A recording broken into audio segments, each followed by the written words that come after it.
다 찾으신 것 같은데요. 요엘서 3장 9절부터 21절까지 말씀 제가 봉독해 드리도록 하겠습니다. 너희는 모든 민족에게 이렇게 널리 선포할지어다.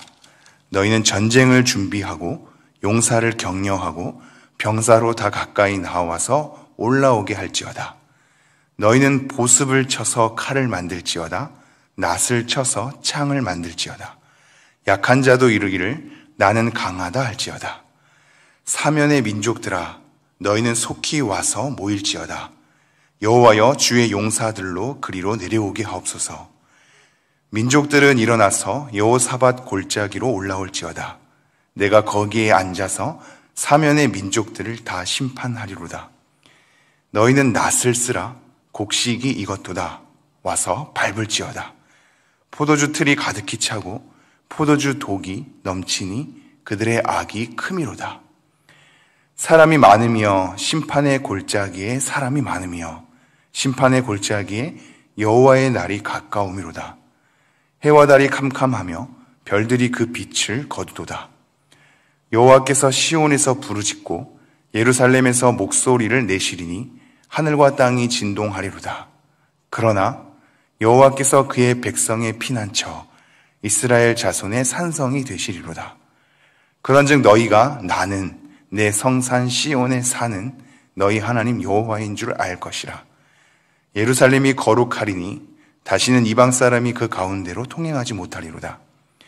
그날의 산들이 단 포도주를 떨어뜨릴 것이며 작은 산들이 젖을 흘릴 것이며 유다 모든 시내가 물을 흘릴 것이며 여호와의 성전에서 샘이 흘러나와서 시딤 골짜기에 되리라. 그러나 애굽은 황무지가 되겠고 에돔은 황무한 들이 되리니 이는 그들이 유다 자손에게 포악을 행하여 무죄한 피를 그 땅에서 흘렸음이니라. 유다는 영원히 있겠고 예루살렘은 대대로 있으리라. 내가 전에는 그들의 피 흘림 당한 것을 갚아주지 아니하였거니와 이제는 갚아주리니 이는 여호와께서 시온에 거하심이니라. 아멘. 오늘도 귀한 하루를 하나님께 부여받았습니다. 우리가 아침에 눈을 뜨고 이 하루를 살아가노라면 우리의 이 하루가 우리의 상황에서 펼쳐지기에 우리의 상황을 넘어서 생각하기는 쉽지 않을 겁니다. 오늘도 해야 할 일이 있고 오늘도 만나는 사람들이 있고 내가 가야 할 직장의 장소가 있으며 내가 늘 했던 일상의 모습들이 있을 겁니다. 그 테두리를 벗어나지 못하거든요. 오늘 우리가 그 테두리를 벗어나서 다른 고민을 갖기는 쉽지 않죠. 늘 했던 일, 그리고 오늘 해야 할 일, 그 안에서 우리는 고민하고 생각하고 하루를 누리게 되어 있습니다. 우리가 하나님의 말씀을 대한다는 것은 우리의 상황에 매몰될 수 있는 우리를 그 속에서 다시 한번 구출해낸다는 것입니다. 우리의 상황에 매몰돼서 우리는 여기까지밖에 보지 못하는데 우리의 눈을 들어서 하나님을 향하게 하거든요. 우리의 상황에 매몰되지 않도록 말입니다. 그것이 어느 시대에서나 진리로 작용하는 하나님의 말씀이 가지는 특징입니다. 수많은 세대, 수많은 상황을 초월하여서 우리의 상황에만 급급해서 살아가지 않게 우리의 눈을 다시 한번 들어 하나님을 보게 하는 거죠. 제가 이 말씀을 드리는 이유는 오늘의 본문은 심판을 얘기하고 있기 때문입니다. 그 누가 오늘 하루 살아가는데 심판을 생각할까요? 오늘 해야 할 일을 생각하고 우리 가족들을 생각하고 내가 만나야 할 지인들을 생각하고 그 속에서의 고민과 결정들을 생각하지 누가 오늘 심판하리라고 예상할 수 있겠습니까? 심판을 생각하기 어렵거든요. 그러기에 하나님의 말씀을 통하여서 우리로 하여금 심판을 생각하게 합니다. 우리의 일상에서는 길러낼 수 없는 내용을 하나님 말씀을 통해서 그 내용 앞에 마주하게 하죠. 하나님이 어떠한 마음이고 어떠한 일을 행할 것인가를 끊임없이 우리로 하여금 안내해 준단 말입니다. 그래서 오늘 하루도 이 말씀을 대하는 건 너무나 소중한 일입니다. 심판을 생각할 수 없는 우리의 일상 속에 오늘 본문을 통해서 심판을 다시 한번 생각해 보게 하기 때문입니다. 우리는 요엘서의 첫 장면을 애곡하는 것으로 초청하는 것을 보았습니다. 우리의 삶은 기쁨과 행복과 즐거움이었으면 좋겠는데 더 이상 우리의 죄악 가운데 불평과 불만의 고백으로만 끝나지 말고 우는 자리로 나아가라 라고 우리를 초청하였단 말이죠. 오늘 요엘서의 마지막은 우리로 하여금 하나님의 심판을 바라보라 라고 초청하고 있습니다. 그래서 9절 말씀 이렇게 얘기하고 있습니다. 너희는 모든 민족에게 이렇게 널리 선포할지어다.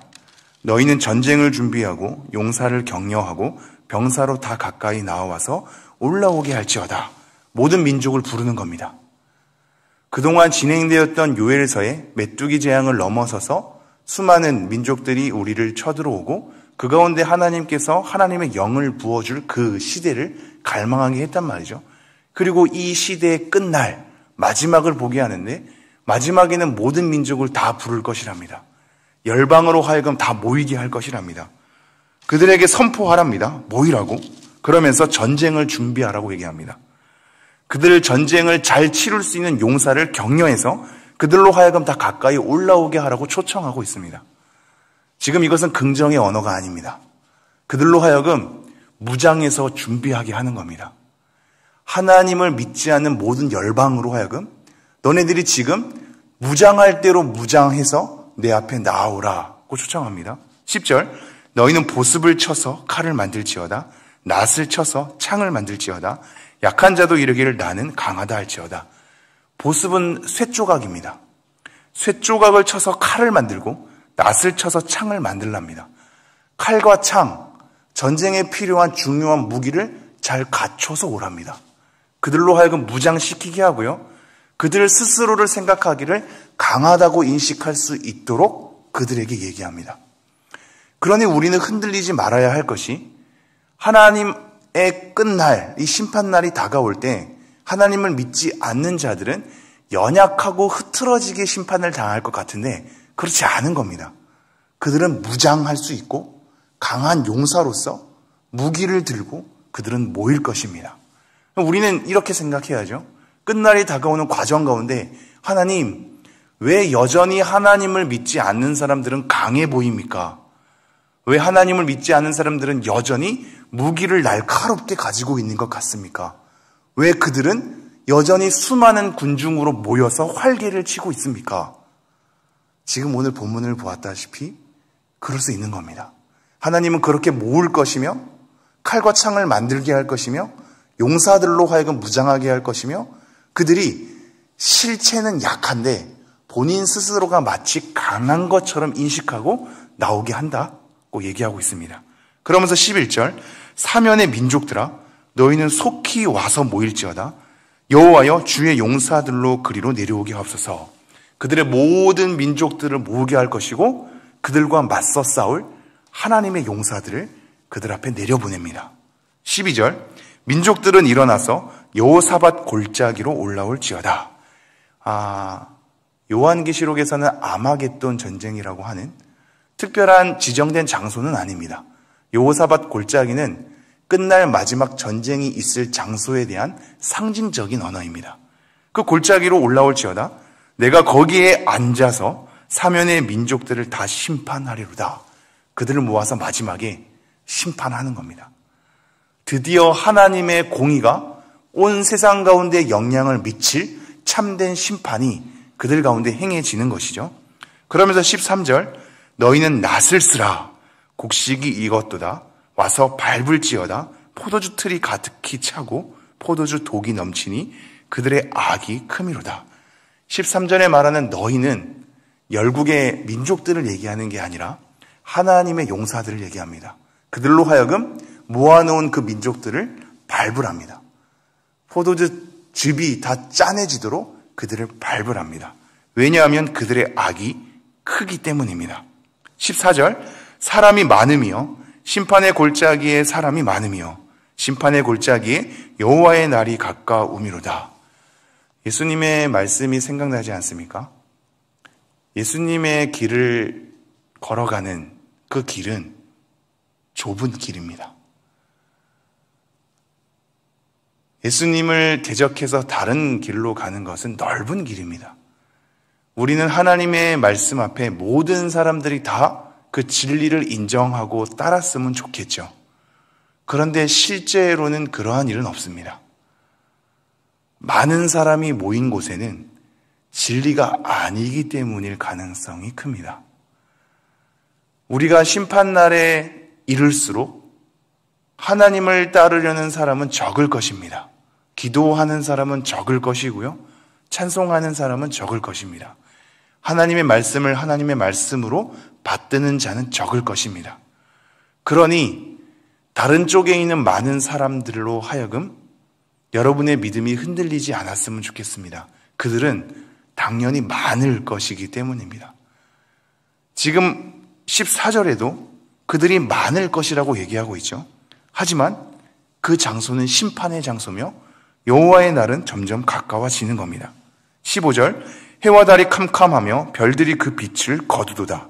16절, 여호와께서 시온에서 부르짖고 예루살렘에서 목소리를 내시리니 하늘과 땅이 진동하리로다. 심판이 계속적으로 행해지는 겁니다. 그러면서 오늘 본문에서 발견하는 아주 중요한 단어 두 가지의 그러나. 첫 번째 그러나가 이거죠. 16절 중반, 그러나 여호와께서 그의 백성의 피난처 이스라엘 자손의 산성이 되시리로다. 모든 사면의 민족들을 다 모아서 그들을 심판할 것이고 그들의 숫자는 엄청나게 많겠죠.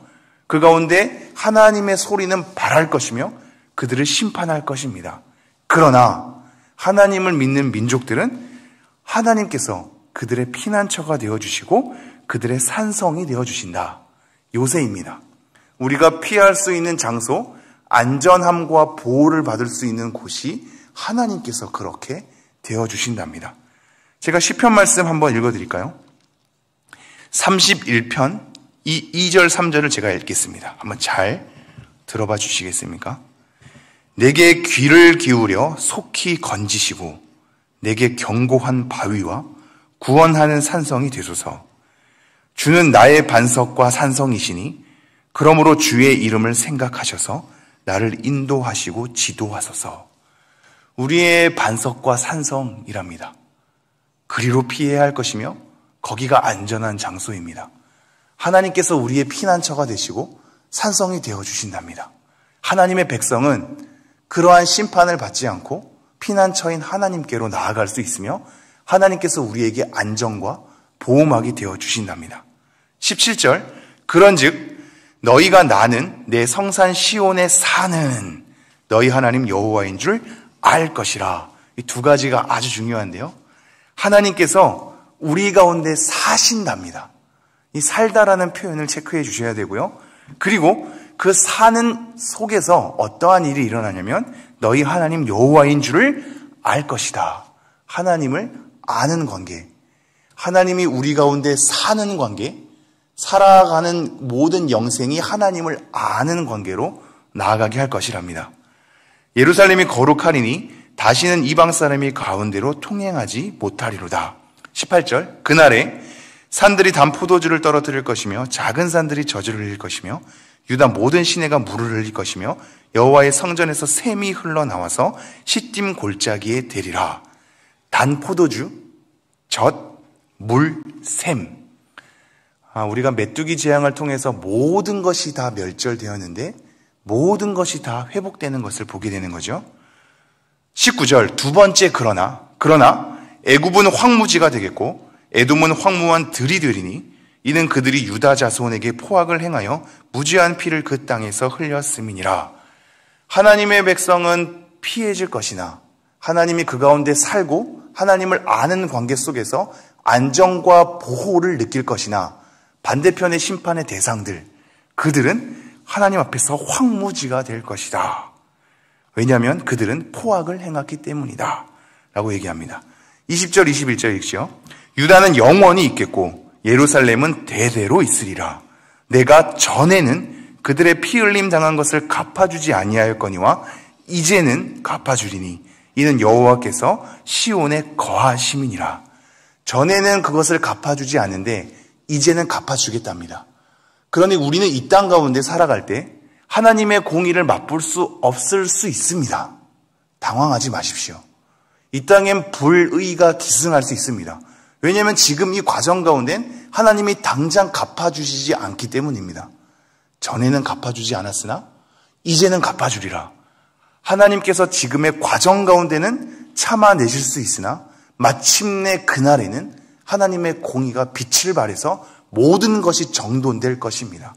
우리의 억울함, 세상의 불의 가운데 우리의 혼동함을 깨끗하게 정돈하여서 하나님의 공의를 마침내 이루어내실 것입니다. 우리는 그날을 바라보며 살아가는 과정 가운데 있습니다. 그리고 마지막 문구, 이는 여호와께서 시온에 거하심이라. 아까 17절에 사는 이라는 단어와 동일한 단어, 거하다입니다. 정리하겠습니다. 요엘서의 첫 부분은 자녀들로 하여금 말하라 라고 얘기했습니다. 애곡하라, 슬퍼하라, 통곡하라, 이 큰 일을 말하라. 너희 자녀들에게, 자녀들의 자녀들에게 이 일을 되풀이해서 말하라 라고 우리 나이 든 사람, 지도자들에게 요청하고 있었단 말이죠. 이 마지막 얘기도 우리는 되풀이해서 자녀들에게 말해야 합니다. 하나님의 심판이 있다. 공의는 빛을 발할 것이다. 하나님이 우리 가운데 살 것이다. 이 장막을 치다라는 표현이거든요. 우리 가운데 장막을 치고 살 것이다. 그래서 임마누엘 하나님을 우리에게 실제로 드러내실 것이다. 하나님의 심판은 있다. 이것을 우리 자녀들에게 계속 얘기하고 읊조려야 할 것입니다. 그래서 오늘 하루도 하나님의 심판을 향해 나아가고 있는 과정 속에 있는 하루, 우리가 이 하루를 어떻게 살아야 할까를 하나님의 공의 가운데 묵상해 보는 그러한 우리 가족들, 성도님들, 자녀들이 되기를 간절히 소망합니다. 기도하겠습니다. 하나님, 오늘도 이 말씀을 통하여서 하나님을 바라보게 하시고 우리 상황에 매몰되지 않고 하나님의 말씀에 따라 하나님의 심정을 이해할 수 있도록 우리를 불러주시니 감사합니다. 오늘은 하나님의 심판을 생각해 보았습니다. 하나님의 공의는 마침내 빛을 발할 것이며 하나님은 우리 가운데 장막을 치고 살 것이며 우리는 영원히 하나님이 주시는 복락 가운데 하나님을 찬미하는 찬송의 자리로 나아갈 것입니다. 그러니 하나님, 우리 모든 성도님들이 오늘 하루를 그 과정 가운데 정직하게 살아내고 하나님의 말씀에 따라 올바르게 살아낼 수 있는 하루가 될 수 있도록 은총을 허락하여 주십시오. 하나님의 심판을 바라보며 그 과정 가운데 이 하루를 소중하게 살아낼 수 있는 모든 성도님들이 될 수 있도록 은혜를 허락해 주십시오. 오늘도 우리의 반석이며 산성이 되어 주십시오. 이 모든 말씀 우리 주 예수 그리스도 이름으로 기도합니다. 아멘.